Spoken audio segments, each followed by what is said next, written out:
నమస్కారం. ఈరోజు మనం ఒక ప్రముఖ పాత్రికేయుడు గురించి అంటే ఇటీవలే అమృతలత జీవన సాఫల్య పురస్కారం అందుకున్న శ్రీ జి. వలీశ్వర్ గారి గురించి కొంచెం లోతుగా మాట్లాడుకుందాం. నమస్కారం. అవును, ఆయన గురించి తెలుసుకోవడానికి మన దగ్గర కొన్ని ముఖ్యమైన ఆధారాలున్నాయి.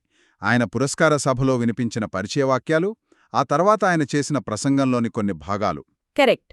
ఈ ఆధారాలతో అంటే దాదాపు 5.5 దశాబ్దాల ఆయన జర్నలిజం ప్రయాణాన్ని, ఆయన వ్యక్తిత్వాన్ని, ముఖ్యంగా ఆయన నిలబెట్టుకున్న కొన్ని విలువలను అర్థం చేసుకోవడానికి ప్రయత్నిద్దాం. మంచి ఆలోచన. ఆయన ఎదుర్కొన్న కొన్ని సంఘటనలు, ఆయన స్పందించిన తీరు, వీటి ద్వారా చాలా విషయాలు తెలుసుకోవచ్చు. సరే, అయితే మొదలు పెడదాం. అసలు 55 సంవత్సరాలకు పైగా ఒకే వృత్తిలో ఉండటం అనేది ఊహించడానికే కష్టంగా ఉంది కదా. నిజంగా అసాధారణం. ఆయన నేపథ్యం కూడా బలమైనది. తొలితరం స్వాతంత్ర సమరయోధుడు శ్రీ గుండు వెంకటకృష్ణమూర్తి గారి అబ్బాయి. హో! ప్రముఖ జర్నలిస్ట్ మంగళంపల్లి చంద్రశేఖర్ గారి దగ్గర శిక్షణ పొందారు. ఆంధ్రపత్రికతో మొదలుపెట్టారు. అంటే పునాది చాలా బలంగా పడిందనమాట. అవును. ఆంధ్రపత్రికలో 6 ఏళ్లు, తర్వాత ఆంధ్రజ్యోతిలో 2 ఏళ్లు, ఆ తర్వాత ఈనాడు, న్యూస్ టైం, ఈటీవీ గ్రూప్లో దాదాపు 26 ఏళ్లు బ్యూరో చీఫ్ స్థాయి వరకు వెళ్లారు. ఏలూరు, తిరుపతి, విశాఖపట్నం, ఢిల్లీ, హైదరాబాద్ చాలా చోట్ల పనిచేశారు. అవునండి. ఇది ఆయన అనుభవ విస్తృతిని చూపుతుంది. అంతేకాదు, ఇప్పటికీ ఈ వయసులో కూడా టెక్నాలజీ వాడుతూ సోషల్ మీడియాలో యాక్టివ్గా ఉండటం అది నిజంగా విశేషం. అవును, అది ఆయన నిరంతర జిజ్ఞాసకు నిదర్శనం. ఇంత సుదీర్ఘ ప్రయాణం ఎలా సాధ్యమైంది? ఆయన ప్రసంగం చివర్లో ఏదో అన్నారు కదా. అవును, నీ లక్ష్యం పట్ల కావాల్సిందల్లా ప్రేమ. Love your profession, you will excel అని. అదే కీలకం అనుకుంటా. ఆ వృత్తిప్రేమ ఉంటేనే ఇన్ని దశాబ్దాలు నిలబడగలరు, లేకపోతే కష్టం. ఖచ్చితంగా. ఆ ప్రేమ కేవలం మాటల్లో కాదు, ఆయన చేతల్లో ఎదుర్కొన్న సవాళ్లుల్లో కనిపిస్తోంది. పాత్రికేయ వృత్తి అంటేనే సవాళ్లు కదా. అవును, ఆయన చెప్పిన సంఘటనలు వింటుంటే అమ్మో అనిపిస్తుంది. ముఖ్యంగా ఆ 1972 నాటి ఏలూరు సంఘటన, కెరీర్ మొదట్లోనే. అదే, ఒక గ్రామంలో ధాన్యం దొంగతనం జరిగి చర్చి కాంపౌండ్లో పంచుకున్నారని వార్త. దాని గురించి ఎస్పీని అడిగితే ఆయన చర్చి అధికారులకు తెలిసే జరిగి ఉంటుంది అన్నారట. వల్లీశ్వర్ గారు అదే రాశారు. కాని పేపర్లో వచ్చాక బహుశా పైనుంచి ఒత్తిడి వచ్చిందేమో, ఆ ఎస్పీ గారు మాట మార్చేశారు. నేనలా అనలేదు, ఖండించండి అని పట్టుబట్టారు. అయ్యో, ఒక యంగ్ జర్నలిస్ట్కు ఎంత ఒత్తిడి అది. ఎస్పీనే అలా అంటే. నిజమే. కాని వల్లీశ్వర్ గారు బెదర్లేదు.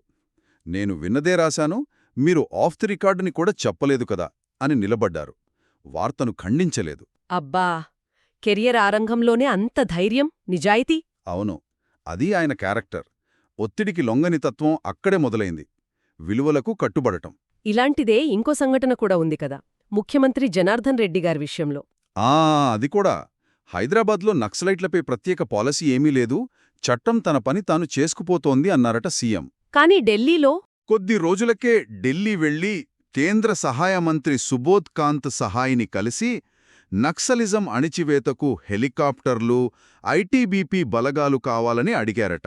2 చోట్ల 2 రకాలుగా మాట్లాడారు. వల్లీశ్వర్ గారు ఈ ద్వంద్వ వైఖరిని ఢిల్లీ నుంచి రిపోర్ట్ చేశారు. లక్ష్యంపై జనార్దన అస్త్రమని హెడ్డింగ్తో ఈనాడులో వచ్చింది. సీఎంకు కోపమొచ్చింది.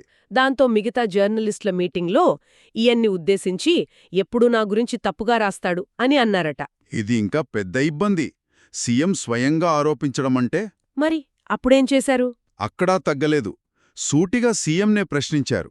మీరు ఫలానా మంత్రిని కలిశారా? ఏమడిగారు? ఇంకో మంత్రిని కలిశారా? సుబోధ్కాంత సహాయని కలిశారా లేదా? ఏమడిగారు అని ప్రశ్నలు వేశారు. ఓహో! అంటే సీఎం సమాధానాల నుంచే తన వార్త నిజమని నిరూపించే ప్రయత్నం చేశారన్నమాట. ఇది కేవలం ధైర్యమే కాదు, చాలా తెలివి కూడా. ఆధారాలతో నిలదీయడం. అవును, తన వార్తపై అంత నమ్మకముండాలి. Correct.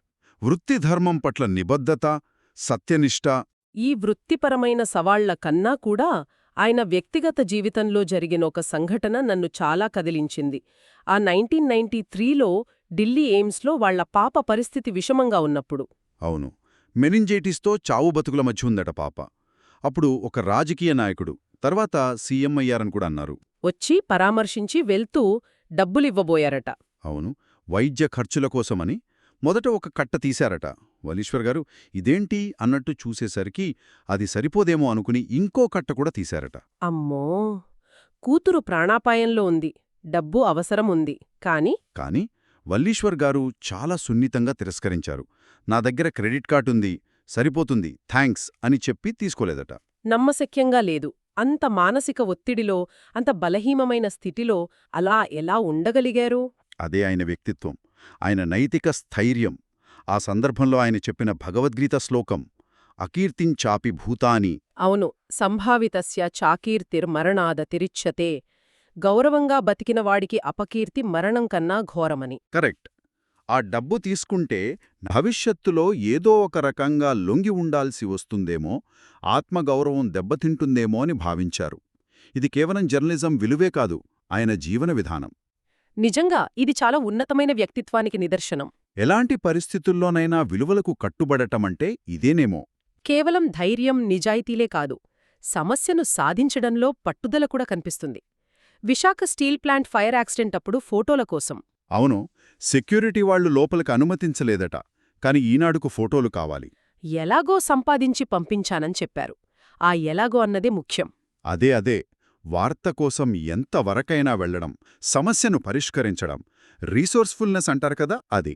Bombay high gas pipeline విషయంలో కూడా అంతే. సీఎం విజయభాస్కర్ రెడ్డి ప్రకటన నిజమా కాదా అని తేల్చుకోవడానికి. అవును, ఢిల్లీలో పెట్రోలియం మినిస్ట్రీ జాయింట్ సెక్రటరీని, ఆయన పేరు వేష్ అని చెప్పారు. ఆయన్ని సంప్రదించడానికి చాలా ప్రయత్నించారట. ఆయన మాట్లాడ్డానికి ఇష్టపడలేదు. అయినా వదల్లేదు. పదే ఫోన్ చేసి పట్టుబట్టి ఆ ప్రతిపాదన ఇంకా ప్రాథమిక దశలోనే ఉందని, అంత తేలిక కాదని అస్సలు విషయం రాబట్టారు. ఓపిక, పట్టుదల, పరిశోధనా నైపుణ్యం అన్నీ కనిపిస్తున్నాయి. నిజమే. ప్రభుత్వ ప్రకటనల వెనుక ఉన్న నిజాన్ని బయటకు తీయడం జర్నలిస్టు బాధ్యత కదా, దానికి చాలా శ్రమించారు. ఈ నైపుణ్యాలు కేవలం వార్తలకే పరిమితం కాలేదు. బిట్స్ పిలానీ క్యాంపస్ హైదరాబాద్ రావడానికి కూడా ఈయన రాసిన లేఖలు ఉపయోగపడ్డాయట. అవును, అది పరిచయవాక్యాల్లో ఉంది. ఇది చాలా ఆసక్తికరమైన పాయింట్. జర్నలిజం ద్వారా సమాజానికి ప్రత్యక్షంగా మేలు చేయడమన్నమాట. తన వృత్తిని ఒక సానుకూల మార్పు కోసం వాడటం. అంతే, అది ఆయనలోని నిర్మాణాత్మక దృక్పథాన్ని చూపిస్తోంది. ఇక ఆయన పరిశోధనాత్మక కథనాలకు రామోజీరావు గారి నుంచి కూడా ప్రశంసలందాయట, విశాఖలోని ప్రభుత్వరంగ సంస్థలపై రాసినప్పుడు. అవును, అది పెద్ద గుర్తింపు. అలాంటి సంస్థల గురించి రాయాలంటే లోతైన అవగాహన, ధైర్యం గావాలి.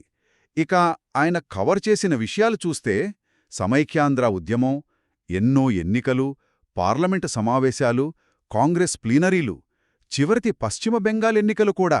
అంటే అనుభవ పరిధి చాలా విస్తృతమైనది.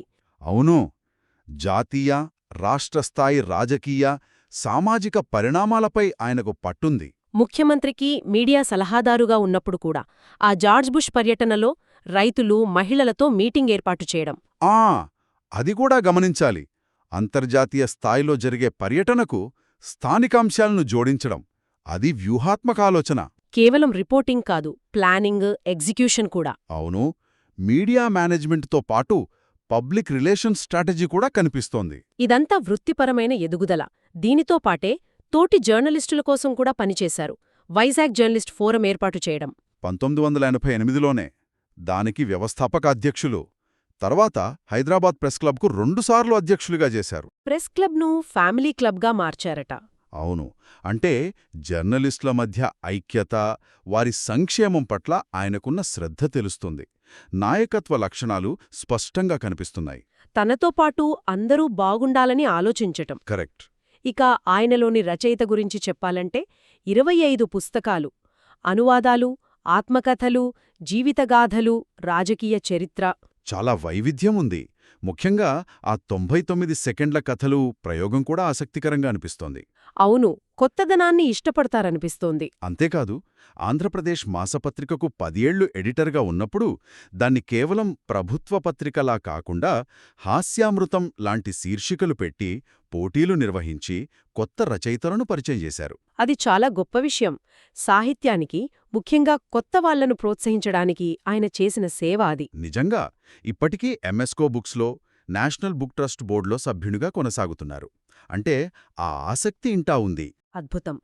ఇన్ని విషయాలు విన్నాక మొత్తం మీద చూస్తే వల్లీశ్వర్ గారి వ్యక్తిత్వంలో కొన్ని ముఖ్యాంశాలు బలంగా కనిపిస్తున్నాయి. 1 విలువల పట్ల నిబద్ధత, ఆత్మగౌరవం. అవును. 2 నిర్భీతి, నిజాయితీ. ఎంత ఒత్తిడొచ్చినా నిజాన్నే పట్టుకోవడం. 3 వృత్తి పట్ల అపారమైన ప్రేమ, అదే ఆయన శక్తి. 4 పట్టుదల, సమస్యను పరిష్కరించే నేర్పు, రిసోర్స్ఫుల్నెస్. 5 నాయకత్వ లక్షణాలు, సామాజిక బాధ్యత. 6 సాహిత్య సేవ, కొత్తవారిని ప్రోత్సహించడం. ఈ లక్షణాలన్నీ కలిస్తేనే ఆయన సంపూర్ణ వ్యక్తిత్వం. ఖచ్చితంగా ఆయన జీవితంలోని సంఘటనలు, ముఖ్యంగా ఆ ఎయిమ్స్ సంఘటన, ఇవన్నీ చూస్తే ఎన్ని ఒడిదుడుకులొచ్చినా ఆత్మగౌరవాన్ని, వృత్తి ధర్మాన్ని నిలబెట్టుకోవడమే ఆయన విజయవంతమైన, అర్థవంతమైన జీవితానికి కీలకమనిపిస్తోంది. ఆయన అందుకున్న అవార్డులు, రాష్ట్ర ప్రభుత్వ అవార్డులు, ఉగాది పురస్కారం, గోల్డెన్ పెన్, పివిఆర్కే ప్రసాద్ స్మారక, కళారత్న, ఇవన్నీ ఆ నిబద్ధతకు గుర్తింపులే. స్థాయిలో ఉండటం, ఇవన్నీ కూడా ఆ విలువల కొనసాగింపుకు చిహ్నాలేమో. ముగింపుగా ఆయన ప్రసంగంలో చెప్పిన ఆ పసిపిల్లవాడి ఉదాహరణ, అది చాలా ఆలోచింపజేసింది నన్ను. అవునుగదా, 5 నెలల బాబు, మాటలు రావు, జ్ఞానం లేదు, కాని బోర్ల పడాలని ప్రయత్నిస్తాడు. ఎవరూ నేర్పించరు, బలవంతం చేయరు, వాడికి వాడే ప్రయత్నిస్తాడు, పడతాడు, లేస్తాడు, చివరికి సాధిస్తాడు. కేవలం చెయ్యాలి అనే సంకల్పంతో. నిజమే. అది సహజంగా జరిగే ప్రక్రియ అయినా దాని వెనుకున్న పాఠం చాలా పెద్దది. అది మనల్ని ఒక ప్రశ్న అడిగేలా చేస్తుంది. ఏమిటది?